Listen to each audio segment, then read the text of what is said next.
Hey YouTubers, what is going on? Welcome back to my kitchen. My name is JC. This is the Cuban Redneck DIY channel where we do cooking and grilling videos on Tuesdays and DIY stuff for all types on Fridays.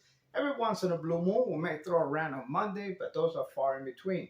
If you're looking for something specific or you're new here, please know that if you click on the title of the channel, you will find a dedicated playlist to every topic that we cover. All right, so today we're going to be making some Florida fish tacos. I'm calling them Florida fish tacos for the simple reason that if you travel down to the Florida Keys and you order fish tacos at a place like, I don't know, the Green Turtle in Key Largo or Florida Boulevard in Layton or even down south in Marathon, the Barracuda Grill, if you order fish tacos, this is what it tastes like, this is what they look like. More often than not done with less than prime fish, and that's correct. Skip the red snapper and the grouper and all that kind of stuff. In my opinion, uh, things like jacks, barracuda, even blue rotters, if they're decent size, are better suited for this type of recipe. With marine gas prices hovering near $6, I would definitely be doing a lot of short fishing this summer, and I definitely look forward to making a lot of fish tacos. Check out my recipe.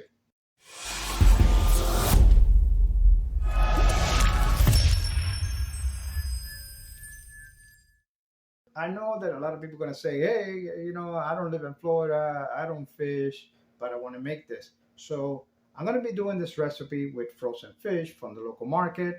And excuse my French, but yes, I know I'm going to disappoint a lot of Floridians. Nevertheless, we're going to make some awesome fish tacos. The first thing we're going to do is throw our frozen fish. And despite popular beliefs, we are not going to take these guys out of the bag. Instead, we're going to make some slits at the bottom of the bag and hang them so that the water drips. In the meantime, I'm going to show you how to make the fish taco sauce, which in my opinion accounts for about 50% of the fish taco recipe. The ingredients are pretty basic and found at your local market. I'm talking about mayo, honey, garlic, and chipotle peppers in adobo sauce. Know that sun-dried tomato pesto gives it a nice touch, but it's optional. However, acquiring one of these squeeze bottles is a good idea. I made this yesterday and I advise you do it as well. After 8 to 10 hours in the fridge, the actual taste profile of this fish taco sauce will come to life. We'll start by depositing about 4 ounces of mayo into a chopper or food processor. I guess a blender will work, I've just never done it in a blender. We're going to follow this with 1 tablespoon of garlic powder, 1 tablespoon of sun-dried tomato pesto, and about half a can of the chipotle peppers in adobo sauce. Proceed with 2 tablespoons of honey and blend it until smooth. You want to check it along the way and know that it will get a little bit hotter after 10 to 12 hours. If you're not into hot or spicy foods, you may want to consider about 1/3 the can instead of half.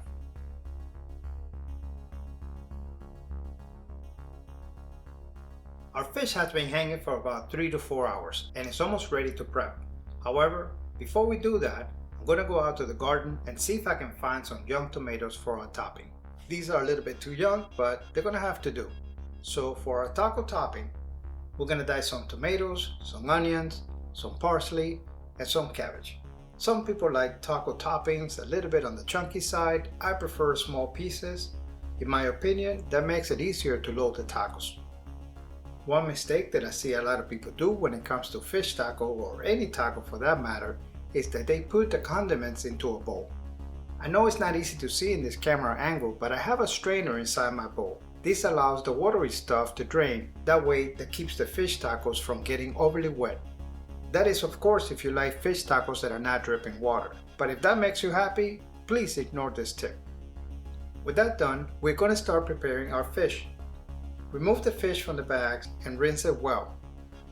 Then place it into a cutting board or dish and pat it dry. We're then going to cut these guys at an angle that is about the length of the tortillas we are using.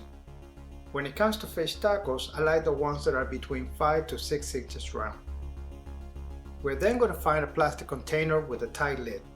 In here we're going to deposit about 1/8 cup of all-purpose flour, 1 teaspoon of salt, 1 teaspoon of black pepper, and 1 teaspoon of garlic powder. Depending on my mood, I may add Italian seasoning or thyme, But to be honest, that's not part of the recipe, it's actually a personal choice. After depositing our fish, we're going to put a lid on the container and give it a good shake. We can now get our skillet ready for action. When it comes to frying fish, I like to turn the heat on an empty skillet for about 1 or 2 minutes on the medium-low heat. In my stove, that is at number 3. Once I can feel the heat radiating from the skillet, I will add some oil and let that come to temperature for 1 or 2 minutes. We can then add a tablespoon of butter. We're going to let this come to temperature slowly for about 3 to 4 minutes, or at least until the butter has stopped sizzling. We can then add our fish and cook for 3 minutes on each side. Try not to overcrowd the pan, and if you're doing a large batch, consider 2 skillets as I usually do. After 3 minutes per side, our fish is done, and our fish tacos are ready to be assembled. I'm using taco holders and these are optional, but they do make life a little bit easier.